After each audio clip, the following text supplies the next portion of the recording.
with Trainli TV, and today we're on the beautiful shores of Lake Tahoe in Incline Village, Nevada. Matter of fact, I grew up just a few miles up the highway at the summit of Mount Rose. And I get a lot of questions on how I got into garden railroading. And actually, I started out, I'd always been involved with trains and loved trains as a little kid through my whole life. And I think I got that from my father. And from that, I first started making model rockets with my friends Tom and John and Larry and Scott and Doug. And probably today we'd have a bit of scrutiny from the FBI and Homeland Security on the creative uses we came up with model rockets. But from there, I thought I would make a model railroad layout in N gauge, and I got a piece of plywood, and this is probably when I was about 10 or 11 years old. I knew nothing about radiuses or grades or anything like that.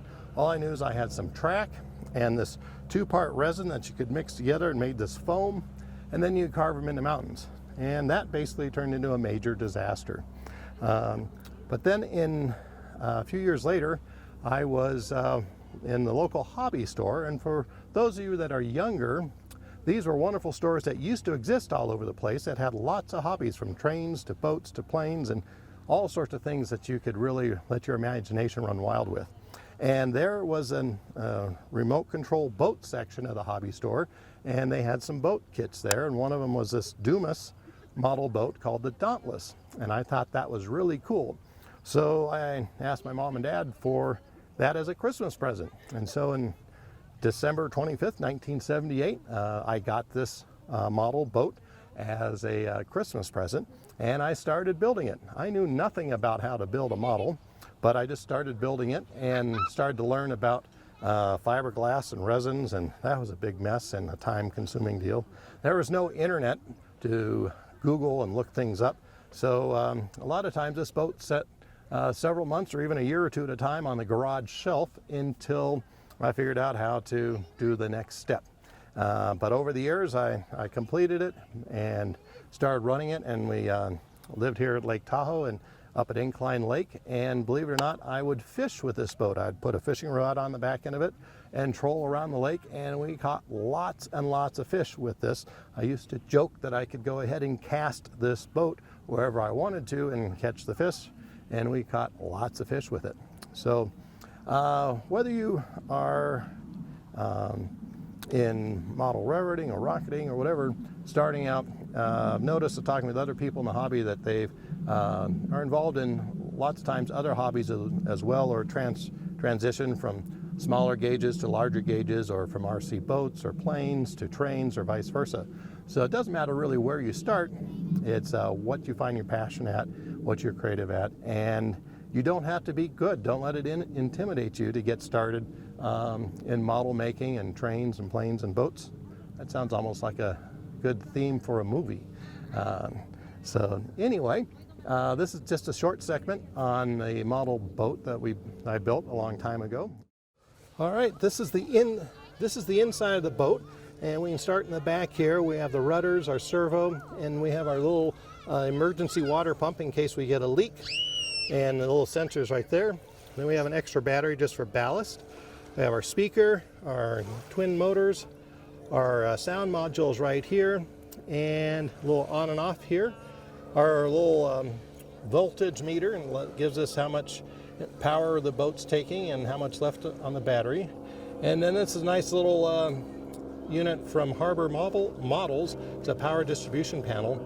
And so our 12 volt leads into here, and then we have two 12 volt outputs, two 6 volt, a 5 volt, and two 3 volt. So we can control all the different types of power demands on the different accessories on this boat.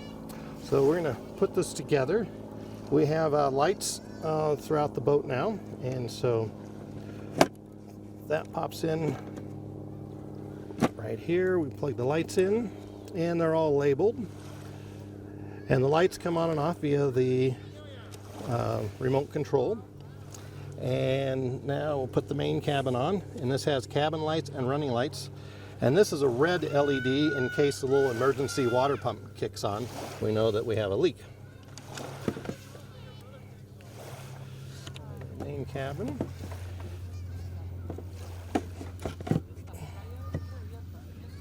Nice. Now we got a couple other little details. We have our little fishing pole and our radio antenna. Keep down here so that it doesn't get banged up when we're moving it around. And it just slides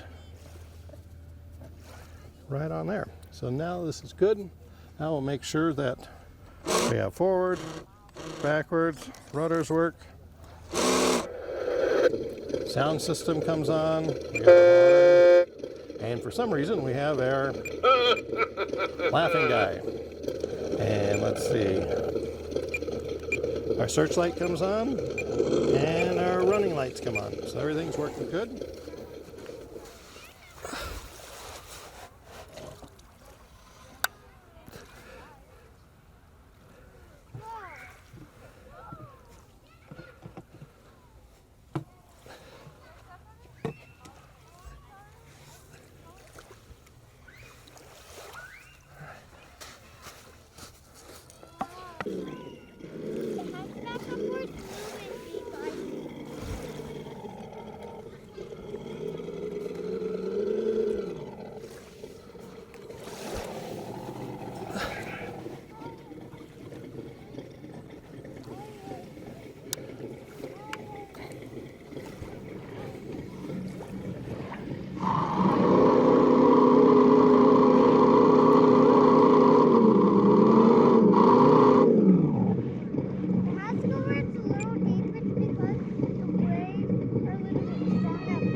Okay, well, I hope you enjoyed this segment today on Trainli TV and the building of our little radio-controlled boat. And as always, if you ever have any questions or comments, please contact me at holly@trainli.com. Watch us on YouTube and like us on Facebook, and please share and subscribe to our channel. And until next time, have a great day working on your models.